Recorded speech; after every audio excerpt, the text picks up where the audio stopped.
Hi everyone, I'm Tony Lyons and welcome back to another CG Compositing Series video. Today I'm going to be talking about what I call the LightGroup AOV paradox. So in the previous videos we talked about the Material AOVs and how to rebuild that to make up your beauty render. We also talked about the light groups and how to rebuild the beauty render with the light groups. And so what we have are two separate setups. Both are rebuilding back to the beauty render. And then the question is, how can we use these together all at once in order to affect both the Material AOVs and the light groups? Because ideally we'd want to adjust both, but they're in two separate setups, and they're kind of incompatible setups as well, which we'll go over. That's the goal of this video, is to learn how to use the Material AOVs and the light groups together. I suppose I should start with the name of this video, the LightGroup AOV paradox. That's kind of what I've been calling it for many years. But when I say AOV, I'm referring to Material AOVs that we covered in the previous videos. Let's just define the problem that we're going to be solving in this video. So from a bird's eye point of view, we have our original image and we have two separate changes. We have change A and change B that we're making to our image. And so that we have two separate setups here for changes. And of course, I'm talking about our beauty render, and we have our Material AOV changes and our light groups changes. And the problem comes down to that these two rebuild setups do not really play nicely with each other. There's an incompatibility issue with the two setups. So while we can kind of make the changes in each setup separately, trying to combine them together is a little difficult, and I'll explain why. In order to understand this problem more clearly, let's try to visualize or conceptualize what we are doing with these rebuilds. So both the light groups and the Material AOV rebuilds are different ways to slice the CG render. So we're pulling out different pieces or parts or slices of the beauty render, and we're looking at different things depending on if it's the Material AOV setup or the light group setup, right? We're looking at material properties or we're looking at lights. So we can kind of conceptualize it as this pie chart or pizza where we're slicing out just the direct diffuse, and when all the pieces add back up together, we get the beauty render. And the other side is very similar, except we are splitting it up with lights instead of with material properties. So all of those lights would add back up to equal the beauty render as well. And we can see this in Nuke with our two different setups, right? Our two different render splits, right? So one of them is splitting it based off of the Material AOVs. Here we get the transmission and the specular, and the other one is split based off of the light groups on the different lights in the scene. So both circles add up back to equal the beauty render, but we're just slicing it by different components. In one case, Material AOVs, and in the other case, lights. So let's demonstrate in Nuke the problem that we're going to have with these two rebuilds and highlight this paradox that we keep mentioning. So let's just take first our Material AOV setup. And let's say that we do a drastic change to it, like, for example, removing all the specular highlights, right? So here's my final image, and I've removed the specular highlights. And then if I go to look at the light group rebuild, where we have all the passes, if I just look at, for example, the key light, we can see that actually the specular highlights are still in the key light, and they're still in the environment light, and they're still in the rim light. So even though we've removed the specular highlights over here in our Material AOVs, they still exist in the light group setup. So essentially the specular is existing in two places at once. And let's illustrate this the other way around. So say that I start with my light groups, and let's say that I start removing some lights. So I've removed 3 light groups that are making up a significant part of the scene. And so I didn't remove the specular, but I'm removing some of the highlights that are caused from that light group. And then if I were to look at the Material AOV rebuild, so say I then go look at the specular highlights over there, okay, well, all of the lights are still contributing to this specular highlight, because even though I canceled some of the lights over on the light group, the materials are considering all the lights in the scene. So essentially the issue is that each component or each pass is existing in two places at once.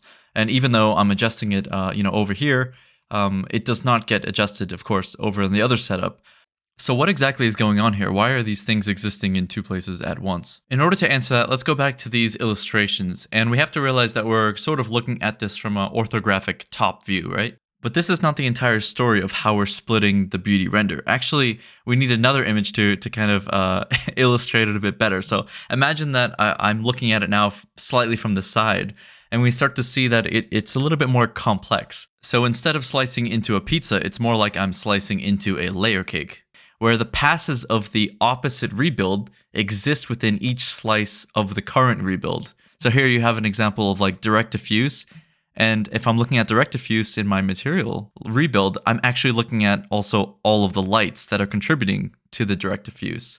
Or if we look at the light groups, if I'm looking at any particular light, for example, key light, I'm seeing the key light pass, but also all of those material AOVs that are being influenced by the key light. So the paradox is, how do you make changes to both rebuilds if the passes are already embedded within each other? So this is another illustration of vertical slicing to kind of help us visualize this. So if we have a material AOVs on one side, so the list is going down listing all the material AOVs, but we can also see like embedded in each one is all of the lights, and vice versa on the light group side, we see all of the light groups in the list, but we also have to keep in mind that all of light groups are made up of all the material AOVs as well. So they're definitely intertwined and embedded within each other. So let's go over some possible solutions to this paradox problem that we have. So one of the most common approaches that you might see is kind of this brute force approach to split out the material AOVs per light group. So further subdividing the passes so that each light group has all of its own material AOVs. So here we have an example of what we might see if we split up those passes even further. So in this case, we have a light group per AOV split. And I had to make a separate render out of Blender for this, and I can kind of compare the two. So if we were to take our original Junkyard Beauty and put a layer context sheet so we can see all of our layers, you know, we have all of our material AOVs, and then we also have all of our light groups separated there. So a reasonable amount of passes. If we were to split all the material AOVs by light group, we end up with quite a lot more passes. So it's like a multiple of light groups. So one possible way to set this up would be to have like these big overarching material AOVs, and inside of, for example, the diffuse, we have each light, so key light, environment light, rim light, radio, and interactive light, and each one of these is like a mini diffuse just for that light, right? So these are just the diffuse for each individual light. And the same thing with like the specular. We also have overall specular, like in a big bucket. And then we have each light group's specular pass, so we can kind of jump through those. So we're like separating everything out completely there. And of course, it all adds up together, and then you end up with the beauty render here. So I brought in the original two rebuilds just for like a size comparison. As you can see, it's a lot more compact in the lower one because we need to do a lot more. There's a lot more split up. So if you were to try to maintain the same amount of spacing in that original, then it would be, you know, quite a lot bigger. It would be, you know, like 4 times bigger or something like that.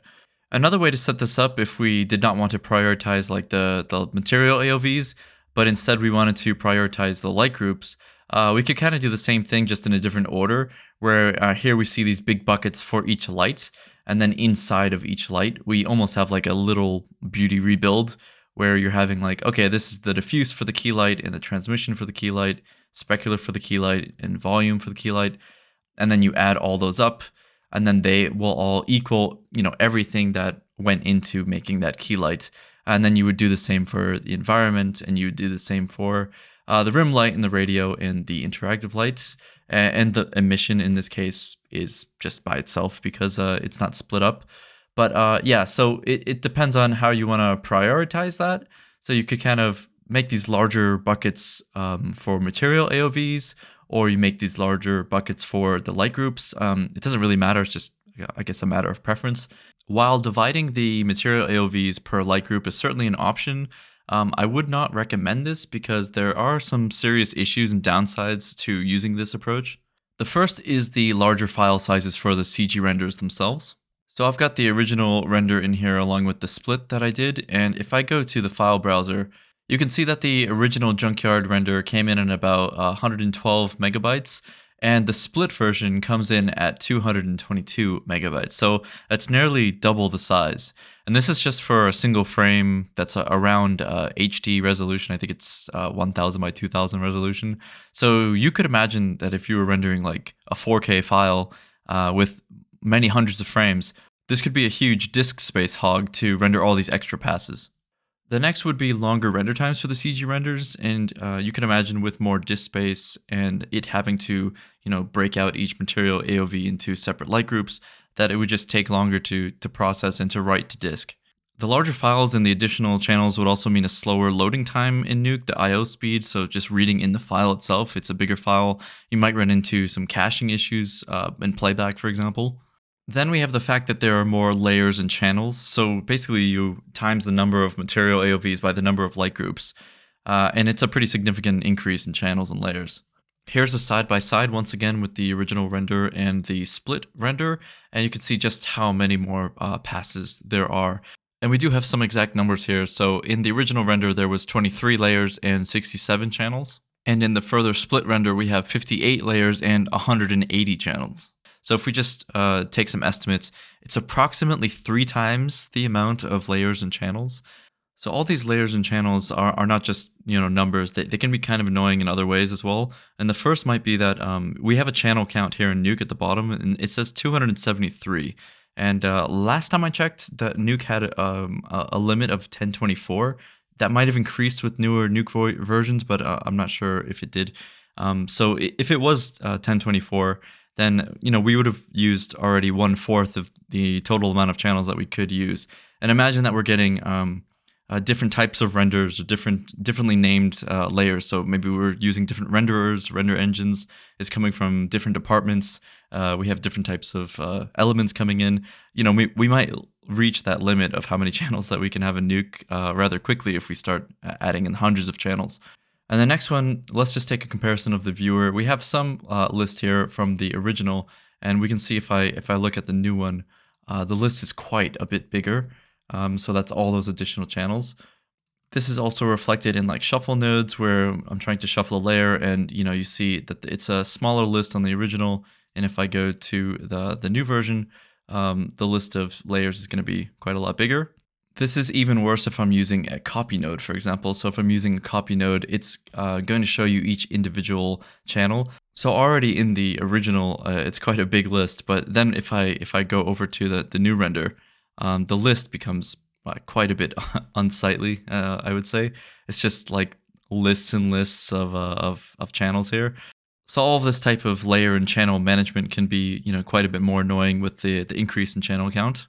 So with the larger file size and the more layers and channels, it's going to be a heavier setup to process in Nuke. So Nuke is going to become slower to work with.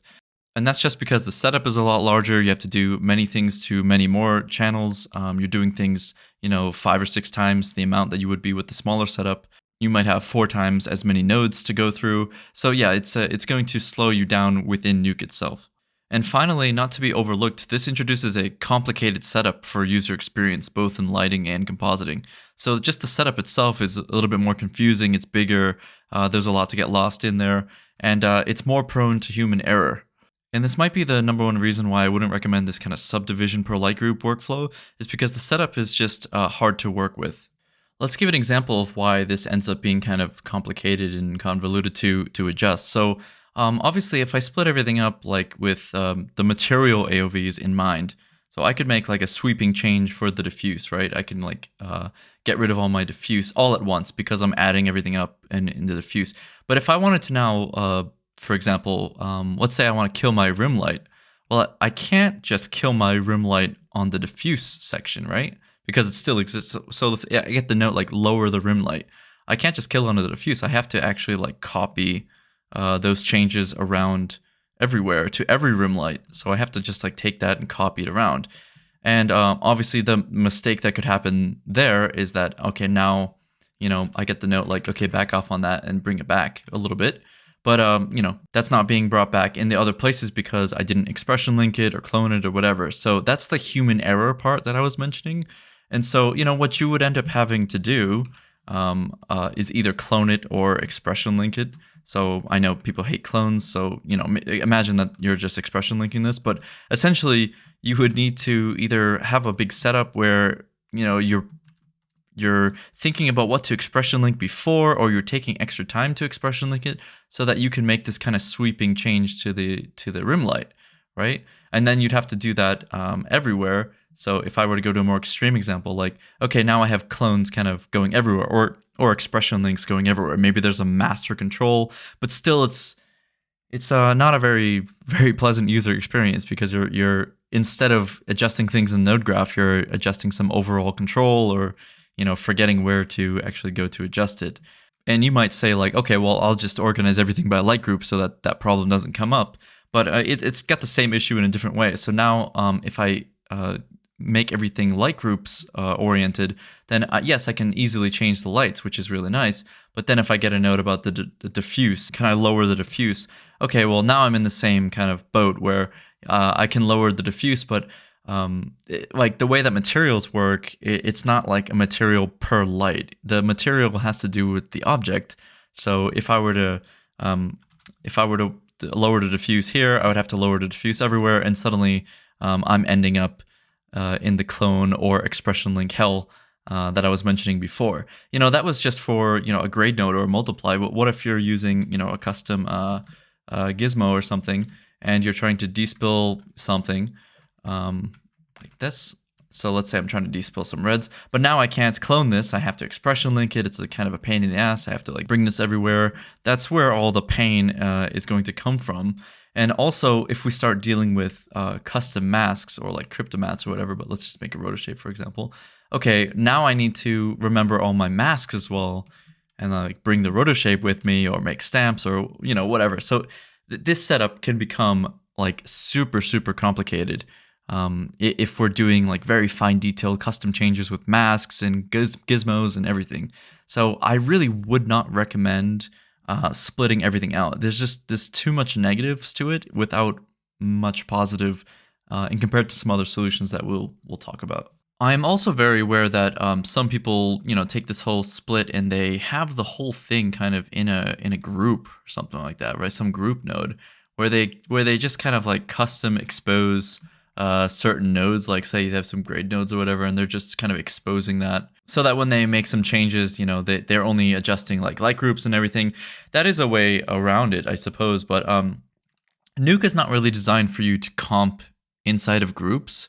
When I'm compositing, I'm usually needing to make some like rotoshapes or some cryptomats, and everything is very custom. Like there might be some fireflies that I have to get rid of on this frame. There might be some animated things. So like Nuke is not really good at compositing inside of a group, especially if we're like bringing gizmos inside of the group and stuff. It can kind of get confusing again. So yeah, it's not really meant for that. I think I'm very much in the philosophy that everything should be kind of exposed so that you're comping in the main node graph, so that people are not having to go jump in and out of groups to connect rotoshapes or copying cryptomats, or it's sort of like you're compositing in a hidden way. So I understand why people have like a setup where they do this sort of thing, so they hide all of this mess, I guess. So let's just say we don't want to subdivide those passes out further. The question becomes, is there a way to do the changes in both setups using the original list of passes that were not split out? So if we're not going to split out the AOVs per light group, we need to think about a different workflow to use. So like a second possible solution would be to transfer the changes from the first setup over to the second setup. So let's try to break this down in its simplest form, right? So we had our original image and our two incompatible like change setups. So what we want to do is we want to find the difference, right, between change A and the original. So whatever changed, we want to store that as a difference. And then we want to apply that difference of the first change to the second change. And so then at the end, we have change AB, right? Both changes combined. If that was a little too confusing, we can look at an actual example from machine learning where we can use a style transfer, right? So imagine that I start with an image of a bearded man, and I make change A, which is that I want to make him beardless and angry. So now he's beardless and angry. So maybe that was my shave and facial expression model. But let's say I import another model for just makeup, and this is my applying makeup model. So then I make a change. I say, okay, I start with the bearded man, and then I want to apply clown makeup to him, right? So I have now these two setups that maybe are not compatible. One has clown makeup, and the other one is beardless and angry. So what I want to do is kind of store or package the changes. So the beardless angry changes. And I want to apply that to the clown makeup change. And at the end, I get a beardless angry clown, right? So I've sort of combined the changes from one and applied it to the other, and then I'm happy with my combined result. So it's sort of a silly example, but you kind of get the idea of how we only want to take with us what we're changing and then apply it to the other setup, and at the end we have both of those combined. And now the question becomes like, how do we get those changes? How do we package those up to apply to the other setup? Let's go over the subtractive method approach, which is also known as the absolute difference. So we'll find the difference between the first rebuild and the beauty render using subtraction. We temporarily store the changes in a subtractive difference map, and then we apply those first changes to the second rebuild setup. Let's demo the subtraction difference in Nuke. So I made some changes to the Material AOV rebuild here, and I changed some colors and made things brighter and darker, so we can really see the change from the beauty. So here's the beauty to compare, and here's just like a little stamp of the final output, right? So we can see that a lot of things changed. So what we want to do here is we want to take the final result of this first rebuild, and we want to minus the beauty render from it. So I'm going to make a merge, and I'm going to switch this operation to minus. And so if we take the Material AOV comp and we minus the beauty render, we end up with this image here, and this is our difference map. The order of operation matters a lot here, so we want to make sure this says Material AOV, like output minus the beauty render, because if we switch the inputs, we get something different, right? And many people know that if you put this to from instead of to minus, it's the same result, but you can switch the input. So this is like B minus A, for example, instead of A minus B, but you'll see that the result is exactly the same. Let's talk for a second about this subtractive difference map that we're getting. Subtractive difference map. At the bottom, we have a little equation, Material AOV rebuild minus the beauty render equals subtractive difference map. And this doesn't have to be Material AOV rebuild. It could be the LightGroup rebuild, or basically any changes that you made. It's representing change A. So this subtractive difference map is answering a question, and the question is, how much do I need to add or subtract to each pixel of the beauty render in order to end up with my rebuild changes? We can get this by taking the first rebuild and subtracting the beauty from it, and the result is a difference map of positive or negative values. So if we were to break down what it is that we're seeing in the subtractive difference map, I have an example of different pixel values that you might be seeing in this map here. And values of 0 will have no change, positive values will get brighter, and negative values will get darker. So it's important to realize there are positive and negative values being stored in this difference map. So obviously in Nuke, the viewer is just going to display the negative values as black, but if you hover over and sample some pixels, you can see that it's not actually 0, it's in negative values. So we have both positive and negative values here, and we can kind of confirm that by sampling some stuff. So I have my beauty render and I have my Material AOV changes, and we are getting the difference that made those changes. And if I were to merge plus those differences back with the beauty, I'm going to turn the beauty into the Material AOV changes, right? So I'm basically isolating those changes and then reapplying them back to the beauty render, and we're getting the same exact result. So I'm going to go over a little bit of math now that we probably all learned in grade 4, but I really need to hammer some of the points home. So here we have an equation, and these are example numbers, but this equation is basically representing this down here. So if we read it, it's Material AOVs minus the beauty equals the difference, and then the beauty plus the difference equals Material AOVs. So these two things are going to equal back to each other. And you might be asking yourself right now, what the hell is this little triangle symbol? So in math, there's a sign that's like a triangle called delta, which represents the change or the difference. And we can use it to represent just the change required to go from the original beauty to the changed rebuild result. It's a pretty convenient symbol instead of me writing the difference all the time. Let's focus on pumping some real numbers into this equation because I think things will become clearer. So if we have 8 minus 5, we get 3, and then if we do 5 plus 3, we get back to 8, right? And that's just the classic math that I do minus 5 and then plus 5, and those obviously canceled out, right? So that's kind of what we're doing there. So this might be pretty obvious, right? I take the materials, I minus the beauty, I get a difference, and then if I add that difference back to the beauty, I get the materials. But what if I don't add the difference back to the beauty? What if instead of the beauty, I add it back to the LightGroups result instead? And if I do that, then I'm taking all of the changes from the Material AOVs and I'm adding it to the changes from the LightGroup setup, and then hopefully I'm going to get all those changes. So if I kind of flip back and forth between the two, I'm just swapping out this one variable here. So instead of the beauty, I'm using the LightGroups. And if we look at our number example again, so we had, before we had 8 minus 5 equals 3, and then 5 plus 3 equals 8. But now we have a new number, and we have 9. We're going to enter a different number in here for the light group so that we can see that there was a change from the beauty to the light group. So 8 minus 5 equals 3, and then 9 plus 3 equals 12. So we have a new result that's different from the material AOVs or the light groups. This can be a lot easier to see in Nuke, so let's just demo it.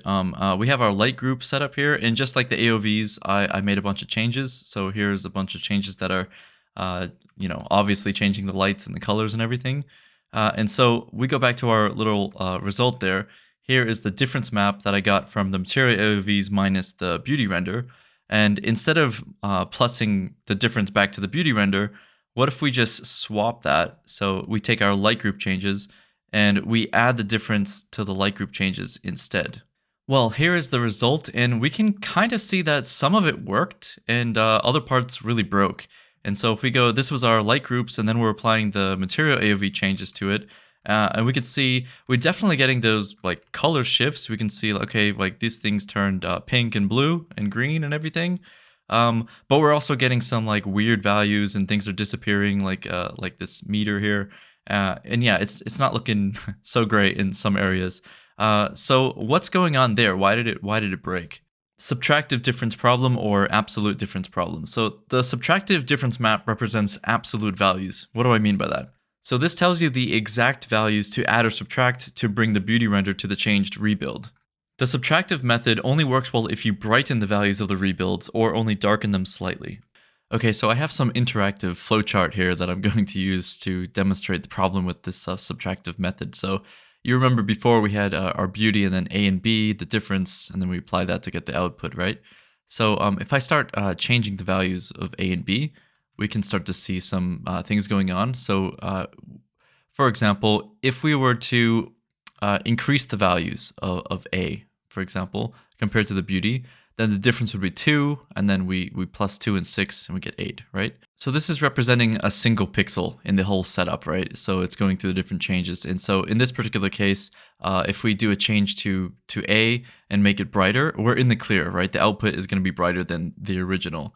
And the same if we start increasing the B change. So if both of these are positive, we have nothing to worry about because everything's just getting increased and more positive, so all good.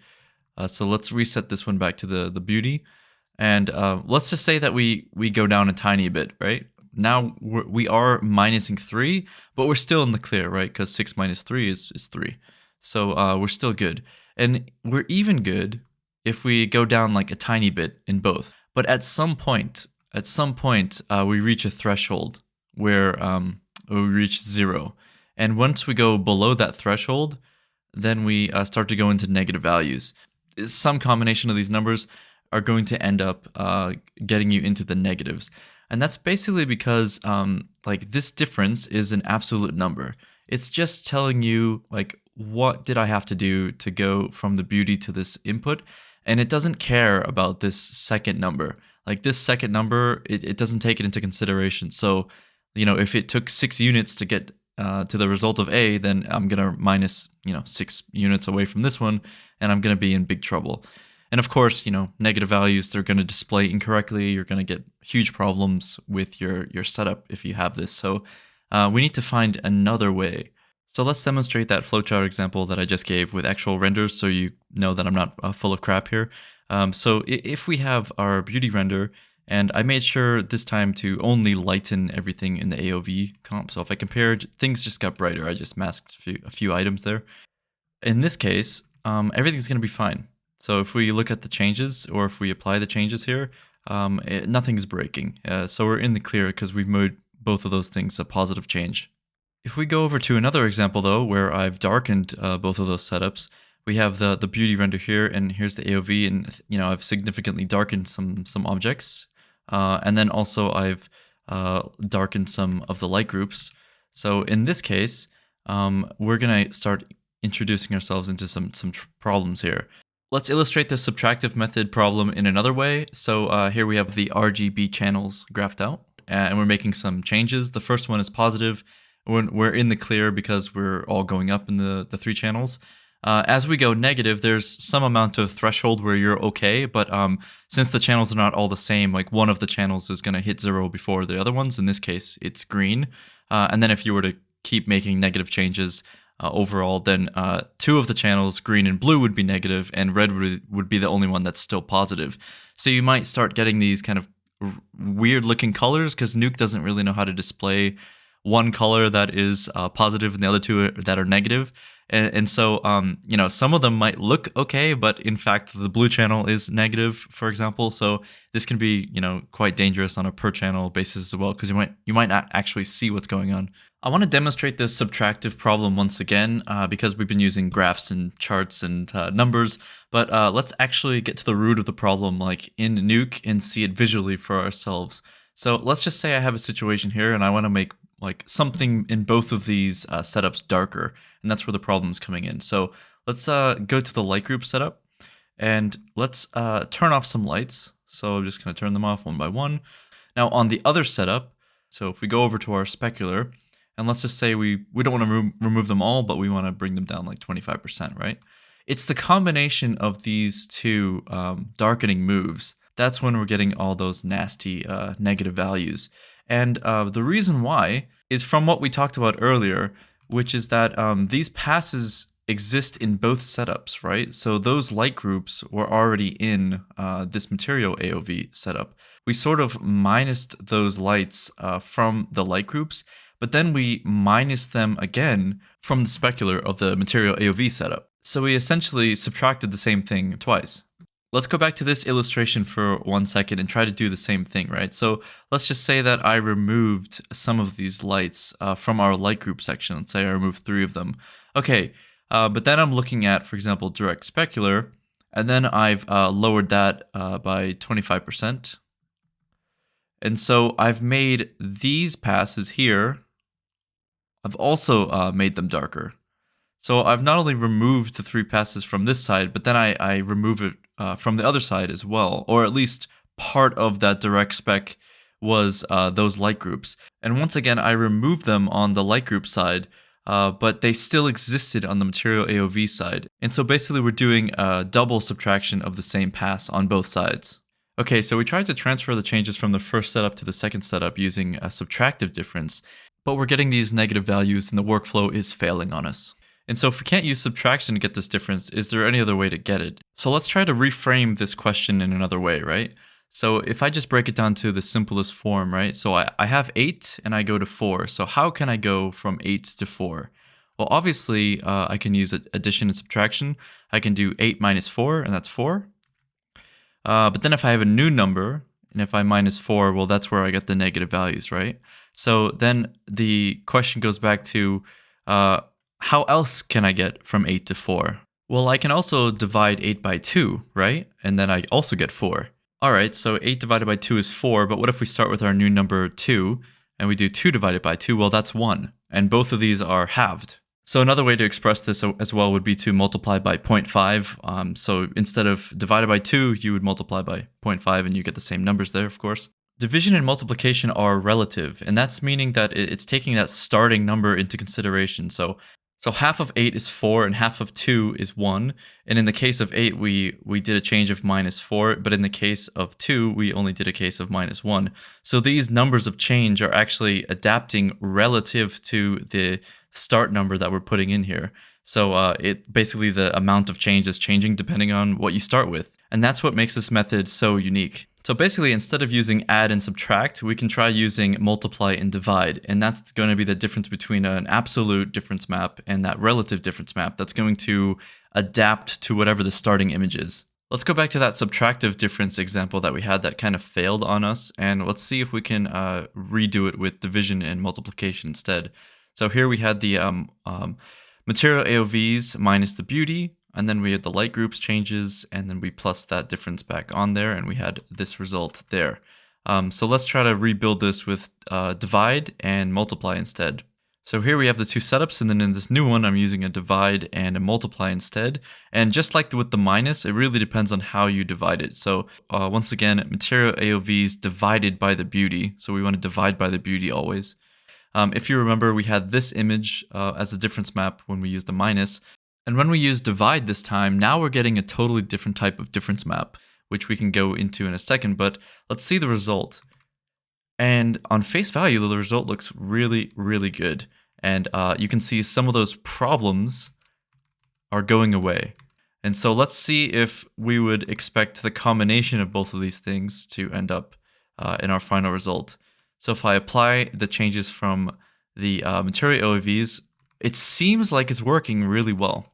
And we're not getting any of those negative value issues. There's not a single negative value on this entire image. So this seemingly, it's almost like magic, really, an epiphany moment, right? But it's not magic. And I want to explain like why this works. Let's uncover the mystery first of what this new division difference map means. So Material AOV rebuild divided by the beauty render equals the division difference map, or you could also refer to it as the relative delta, the change. And so instead of the subtractive map question, which was how much do I need to exactly add or subtract to each pixel in order to get to the rebuild output, now we're asking a new question, which is how much do we need to multiply the beauty render by in order to end up with the rebuild output.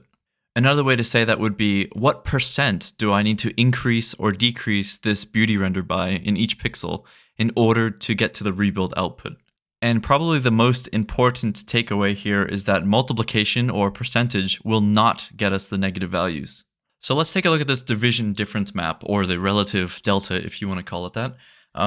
So it's a little bit hard to see because everything's white and these values are above 1. So what I'm going to do is darken the image slightly, but this is what it normally would look like. And now I've darkened it just so we can kind of see a little bit better. These light gray values are actually 1, and then the things that are brighter than that are above 1. So if we could see like a zoom in of different pixel values in the division map, we have values like 1, 3.5, like decimal points and everything. So anything above 1 will get brighter. 0 to 1, so anything below 1 going to 0 will get darker, and then a value of 1 means no change at all. Any number times 1 is the same number, so that's the math there. And then of course, just if it's times 3, then it's 3 times brighter. If it's times 0.25, then it's 1/4 as bright. So you get the idea there. And why did I say before that this could be considered like a percentage map? Well, that's because multiplication can always be represented in percentage, right? So times 1 is just 100%, times 3, 300%, times 0.25, 25%, and times 0 is 0%. So basically, you just move the decimal point over 2 spaces, right? 100% means no change. Things over 100% means they're going to get brighter. Things less than 100% are going to be darker. And then 0% means like not visible. So it just turns black and you can't see it anymore. But there is no negative percentage in this case. So it's only 0 and above. So that's the benefit of using this division difference map or percentage difference map. So instead of seeing the numbers on this map in terms of multiplication, we could actually consider them in terms of percentages. So we're literally telling the next image that we're going to apply this map to what percentage that we want it to increase or decrease by. So here we have an animated graph showing us the difference between adding and subtracting and multiply and divide. And basically the main difference is that like the add and subtract just goes straight below 0. So it doesn't have a stopper unless you clamp it at 0 or something. So it's going to go right below 2 negative values. But when you multiply, it's only going to approach 0. And then once you get to 0, it's going to be black and you won't see it anymore. So we never run into the risk, basically, of going into a negative number. So let's go over the new math equation again, just so we can get a better visual of this. So what we have is the material AOVs divided by the beauty equals the difference. And then the beauty times the difference gets us back to those material AOVs. So that's that inverse operation thing that we were talking about. So what we're doing is we're swapping this variable. So instead of the beauty, we're using the light groups. And then if you times the light groups by the difference, then we get the total changes. So it's exactly the same as the minus and plus. We're just using divide and multiply instead. And I just want to mention something very, very important here. It does not matter which one is your A change and B change, because you can swap them and you still get the same result. So if I were to start with light groups as my first rebuild and then try to apply it to the material AOVs, I would still get the same result. Let's use these real numbers to kind of prove that fact. So 8 divided by 4 is 2. That's our difference map there. So we're going to multiply that. So our new number is 6, and 6 times 2 is 12, okay? So if I swap these numbers, it should still equal 12. So if I swap the numbers, so we have 6 divided by 4, and that's 1.5 or 1.5. And if I take 8 times 1.5 or 1.5, I also get 12. So you can switch these numbers around, so it doesn't matter which one you start with, and that's a super important point. So I keep always starting with Material AOVs, but it doesn't matter. We could start with LightGroups if we wanted to. So I'm sure some people are thinking that this division method is too good to be true, and that eventually it's going to break, and maybe I'm just showing a select example where it's working. So I'd like to stress test the division result on the right side versus the subtraction result on the left side, and we can see like exactly where things start breaking or what they look like, just so everyone can see some different dynamic examples and where it's falling apart or failing or not. So on one side, I just have the minus and plus, that's the subtractive difference, and in the other side, I have the divide and multiply, and that's the division difference. Just to demonstrate what I have set up on each pass, I have a multiply that's making it brighter. I have some different colors that I'm shifting towards. I have a multiply that is making it darker, and then I have one that kills the pass completely. First, I'm just going to brighten all of the Material AOVs. We can see that everything's good so far. Like I said before, when we brighten both of these setups, everything should work really well. And if I brighten all the light groups as well, everything's golden. What if we don't brighten the light groups, but we darken them? So each one of these multiplies is 25%. So that still seems to be pretty good. What if we remove this brightening from this side? Okay, that's still working pretty good. What if we brighten some and then darken some others? Okay, now we're getting into some problems here with negative values. But this division is seeming to hold up. Okay, and what if we start killing some light groups there? We'll do some changes there. And let's try to darken some areas. Again, we're running into problems, darkening areas, big problems here. You can see that the division scene, everything just looks very dim, but in the subtraction scene, everything is kind of broken and falling apart. Let's try like brightening some lights and killing other lights. And then we could like dim the diffuse and transmission. So let's start introducing some color corrections to both sides. So I'll start with the Material AOVs, and then on top of that, I'll also colorize each light. Let's see how that looks there. We can add some different colors there, just change it around just to see how things are working. And if we keep those color corrections applied and then start removing those lights, we can really see it being pushed to its limit there. And then imagine I also want to dim all the specular highlights. So, I mean, this subtraction image is completely blown apart, and the division one is still held up. It's very dim, but that's what you would expect if you're making a lot of like darkening changes to everything, right? Obviously, you'll want to try all this stuff out for yourself, so don't just take my word for it. But I just wanted to demonstrate some different use cases here, just to see like how far we can push this, and it seems like it's pretty far. So I can also try to explain this the same way that I did before, where we realized that we were subtracting the same pass in both setups, but now we have to think of it in a slightly different way. So right now, if I go to my light group example, I am killing some lights, right? So I'm multiplying some lights down to 0, and I'm making the image much darker. Instead of minusing the pass on one side, I'm multiplying the pass down to 0. And then if I were to, like for example, multiply the spec down to 0, well, I'm not subtracting it twice, I'm multiplying it to 0 twice. Let's revisit this view, and so this time we are killing the lights, and instead of like minusing them, we are sort of multiplying each one by 0, and then we are, for example, multiplying this specular pass by 0. The reason this is working is instead of like subtracting these things twice, we're just multiplying by 0 twice. And so if we start with a number and then multiply it to 0, we don't have to worry about like multiplying it to 0 twice, because it's still just going to equal 0. One thing that I wanted to mention that might come in handy with your workflow or templating is the fact that the merge divide only goes A divided by B, and there is no operation in the merge that does B divided by A. So unlike a minus and a from that you can swap the inputs of, there is no kind of alternative within the merge node itself. I did mention this in the albedo and raw lighting video, but I do have like a merge expression that basically does a B divided by A that you could use if you want to copy those values over, and I will provide the link to that as well. But the benefit there is that while this merge is always going to default to the B input, which is going to be your beauty render, say if you want to make a default to the Material AOV comp, you'd have to, for example, use this B divided by A, which if you disable would go to the Material AOV. One thing that I'd really like to stress when it comes to your templating is that it won't matter if you start with Material AOVs or light groups, but you have to start with one and then apply the change to the other. So I've basically been defaulting to capturing the changes of the Material AOVs and applying them to the light groups, but it wouldn't matter if you swap them around. The math would be totally the same. You'd get the exact same output.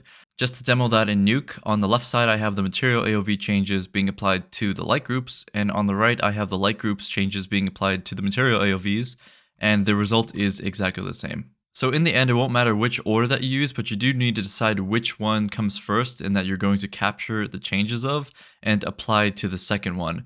Let's talk about how we can combine the workflow of using these two rebuilds together in an overall template. There's a lot of flexibility in how we're able to structure this CG template, and probably the two most important questions is the layout direction, so side by side or top to bottom, and then which rebuild do we want to be first, Material AOVs or light groups. So here are some variations there of that. And of course, on the side by side, I'm assuming that you're going left to right, but you could also go right to left if you want. I've made some example templates of what that might look like here in Nuke. For example, here are the two side-by-sides. The first is side-by-side with the Material AOVs first and light group second. Just to zoom in on what this setup is doing, we have our Material AOV comp at the top, and then we're dividing by the beauty, we got our division map, and then we have our light group comp coming in from the side, and then we do the multiply. So we get to apply the change from both setups. This template is just changing the order, so light groups first and Material AOVs second. And then we have a couple top to bottom setups, so Material AOVs on top, light groups on the bottom, or light groups on top and Material AOVs on the bottom. And the same sort of walkthrough. They have the light groups, division map, and then we pull out all the Material AOVs, and then we do a find and multiply here. These are just example templates. You probably need to make a custom template for yourself or your team. But these are kind of inspirations of what it might look like in practice. I tend to like the top to bottom setups a little bit more just because it's a little bit clearer which one is coming first and which one's coming second. Some of you may have noticed that so far we can only really see the conclusion of all of our changes while looking at the very bottom of our setup. So by that I mean, if I darken the spec and make it a little bit warmer, I can only see that while looking at the very end after I've done like the multiplication of the light groups and everything. But if I look at the light group itself, I'm not seeing those changes coming through. So let's just say that I were to kill the specular paths completely. You might assume that that would be reflected everywhere, but you know, if we look at the lights, because they're coming from the beauty and not from this above setup, they're still going to have the specular highlights in there. The question becomes, is there a more interactive way for us to view these changes on the spot rather than having to look at the very bottom of our comp? So far, we've only been applying the difference to the second rebuild overall, like the end result of the second rebuild. So let's remember back to one of our original slides where we have sliced up this render.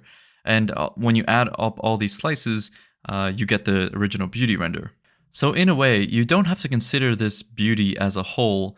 You could consider it like individual slices, right? Each pass is a piece of the pie that equals the beauty render. And they all get added to each other to add back up to the beauty render. So what if I don't multiply everything at the end, and instead I just multiply each individual piece, and then when they add up, they still equal the same result? Let's express this as an equation to help us understand the logic here. So we have the number 6, and maybe our change map is 2, so we do 6 times 2, and that's 12. But 6 could be broken up into smaller components. For example, it could be 2 plus 4. So these are the things that are making up 6. And if we multiply that by 2, we also get 12. But there's a different way to write this. Instead of like adding them up first and then multiplying everything by 2, we could multiply by 2 to each component and then add that up. So we could do 2 times 2 and 4 times 2. So if we were to do the math there, it would be this turns into 4 and this turns into 8. And then 4 plus 8 is 12.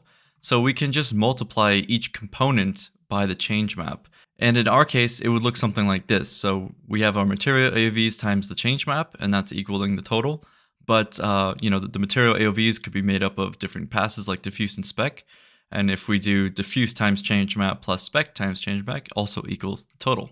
So let's try to apply that workflow now in our template. So I have a top to bottom setup with Material AOVs first and light groups second. And here I have the divide map there. And instead of multiplying at the very bottom, I'm going to take that division map and multiply it per pass. And so every pass gets multiplied by the division map, and then they all get added together back up to the results of the LightGroup comp. If I look at the bottom of the CG template, I will obviously see my change going through. But if I start to look at the individual light groups, we can also start to see the changes coming through. And so all of the changes from the Material AOVs are spilling down into the LightGroups comp, and we're getting some really cool interaction there and feedback from what we've done at the top. So if we were to kill the specular pass up here, we can see that being affected in each individual light group. So our changes are really trickling down, and we get to see that effect throughout our template. The same is true if we reverse the order. So if we start with light groups first and the Material AOVs second, we can save that division map and then start applying them to each individual pass. So if I were to look at the specular pass on the second part and then start to make some changes to the lights, we can see that interaction happening in real time throughout our setup. I know some folks will probably think it's overkill to do all of this, and why not just look at the end results and get the changes there. But I will say that as an artist, it is a very, very powerful workflow to see the interactive changes as you work in each pass. We should also clarify that you can only see the first changes being applied to the second setup. And that's because the change map stores the changes and then applies those to the second setup, but not vice versa, right? So there would be no way for me to adjust these light groups up here and then see the results in the Material AOVs. And that's just because it creates a paradoxical loop. Like, I apply changes here, and then the changes go up the top, which applies the changes to the bottom, and then it's a giant change loop.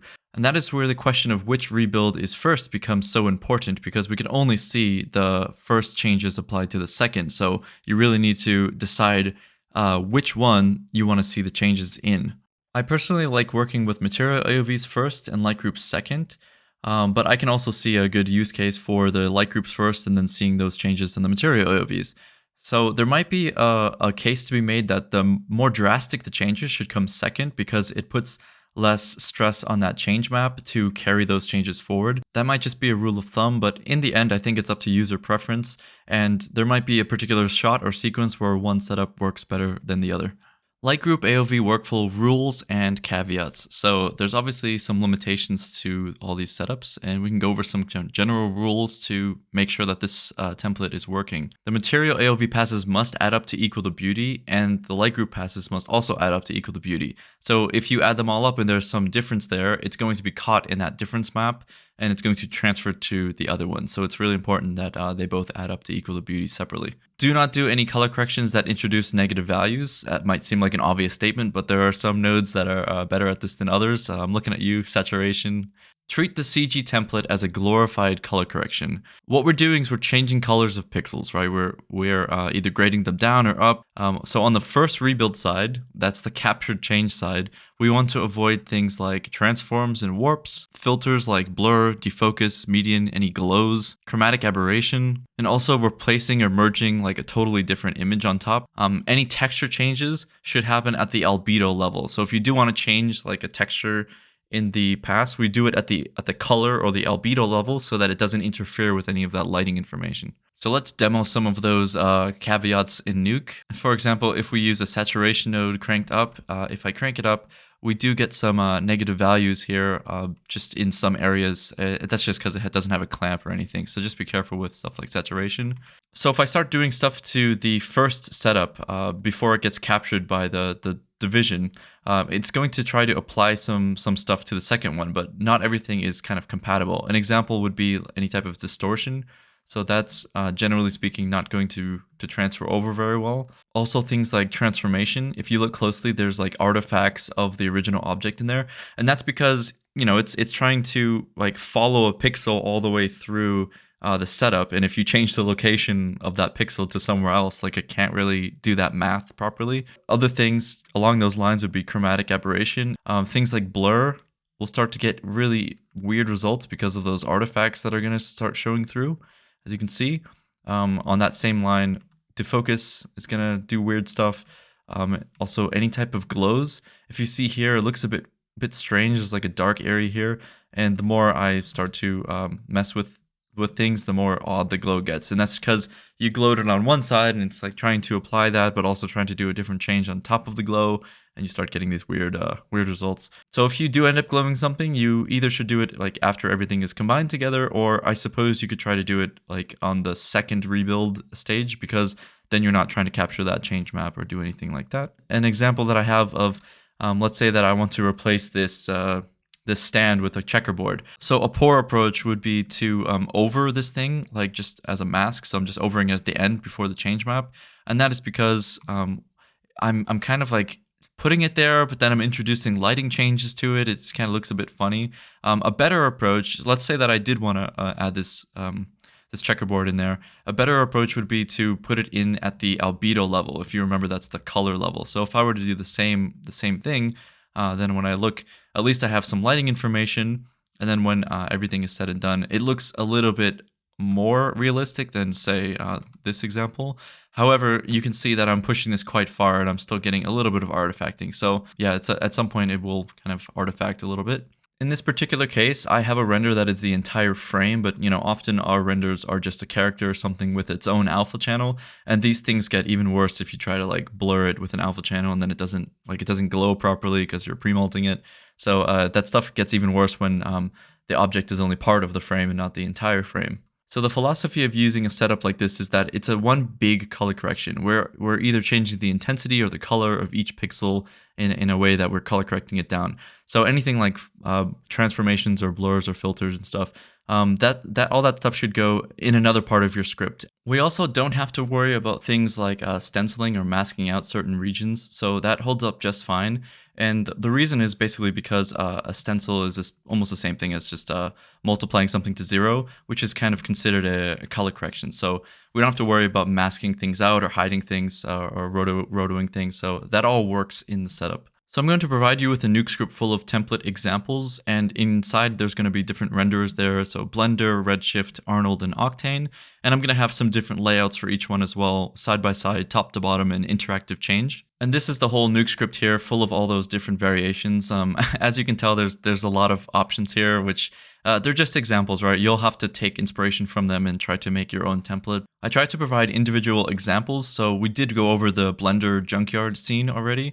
And then, of course, the return of the fruit bowl for Redshift. And I have those templates there, the same as what we went over for the Blender one. And then I have the Redshift fruit bowl, and I have the Octane fruit bowl. And how you might see the different names of the passes and everything, and how the slight variation between the renderers might look.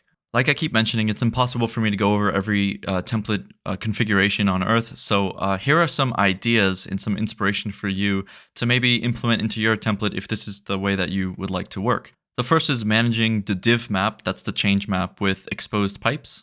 That is pretty much the way that we've been showing it so far. So if you zoom in on this divide map section, we pull it off to the side, for example, and we divide it with the beauty. And then here I have the exposed pipes that are going through and just bringing that division map over to your light groups. Using stamps or hidden inputs for the divide map. So instead of piping things around, you could, for example, do the divide map off the side and make a stamp or any type of hidden input system, and then try to bring those over to multiply with the passes of the second rebuild. That might just be a way to keep it looking a little bit less cluttered. Storing the div map in a layer or channel for later use. So I'm a big fan of using channels and layers, so this workflow kind of speaks to me. But you can do the divide map, and instead of using a stamp or the exposed pipes, you could, for example, save the division map inside of its own layer here. And then you will be able to find in that beauty pipe, along with the other layers of the render, you'll find the div map, which we just saved there. And then we could, for example, from the same stream that we brought out the light groups, we could also bring out the division map. So it's just a little bit of a cleaner way to do it as well. Grouping sections for less clutter. We could also think about grouping these sections that we don't want to see or like that we don't want the user to mess with. So this looks a little bit more like I've shuffled out some layers, but inside I'm actually doing the division map application. But we don't need to see all that kind of stuff. So, this looks a little bit cleaner when we just group it all together. Another idea would be to have a template controller, which would allow us to pick which part of the template that we want to currently use. For example, just the beauty, or just the material AOVs, or just the light groups, or the entire combined LightGroup AOV setup. This could be a little bit tricky to set up, but just with a couple of switch nodes conveniently placed next to the division map and then up here where we're bringing in the light groups, we could have like a drop-down menu, for example, where we're only choosing like the light groups setup, we're only choosing the materials setup, or we're just choosing the beauty, or both of them combined. So it's just turning those sections like on and off depending on what we're choosing. And you can take inspiration for how I'm setting something like this up in this example script. And last but not least, we have an example of a reversed direction setup. In all of our examples so far, I've had my like B-spline off to the left side and kind of been growing the template out to the right side. Of course, you could have your B-spline on the right side and grow your template out to the left direction. This could make sense if you're trying to merge your CG template into an overall B-spline, and then you want to like grow the template out into the left direction so you have plenty of room over there. So here are the examples and ideas that you could expand upon to fit into your workflow at your company or for your team or for yourself. This LightGroup AOV paradox topic is one that's very close to me, and it's what all of the videos of the CG Compositing series have been leading to. Back in the day when I was first seeing light groups rendered out for me as a compositor, I was sitting there asking the seniors, like, how can I use these things together? And there never seemed to be an answer or a very good answer, or even that the question should be posed. So I always found it a bit confusing, and there's definitely a lack of information out there on the internet about this topic. And once I realized that there was actually a solution for this, and a very elegant one, I really realized that there was a hole to be filled there. I didn't want to make a very quick video just to explain this one part, but as a whole, like what the rebuild is and where to adjust things and what you're looking for, so that you're equipped to build a setup for yourself and know exactly the ins and outs of every single piece. So that was the goal of this video. So you know every piece and also how to combine it all together. The technique that I go over in this video is not very well known at the moment, and I would like to ask a favor to anybody who's watched the series and this video, that if you enjoyed it and took something away from it, please share it with your compositing or lighting friends or VFX friends, and in your WhatsApp groups, on LinkedIn, to your work chats or your leads or supervisors, anybody who's basically telling you that it's impossible to use light groups and AOVs together, or telling you that the only way to do it is to split it all apart into many different passes. So send them this video, and hopefully there's more knowledge out there of how to use these together and really just be the best CG compositors that we can be. So thank you so much for watching this video or the entire CG Compositing series, and for helping share this knowledge with the rest of the world. I'm Tony Lyons, and I'll see you next time.